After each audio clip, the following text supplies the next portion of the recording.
the latest project. Clamp-on RF ammeter. Split core, snap-on, 5 turns. A little cable, plug it in, snap it onto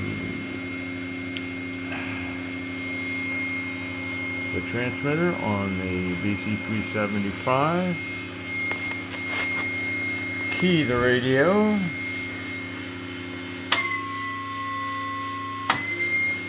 And there we have 1.3 amps, which equates to 100 watts. Drop down to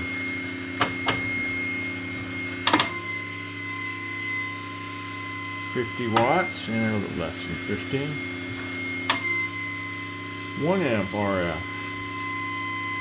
It's a beautiful thing. We can fine tune, adjust it, but it's calibrated there at that point.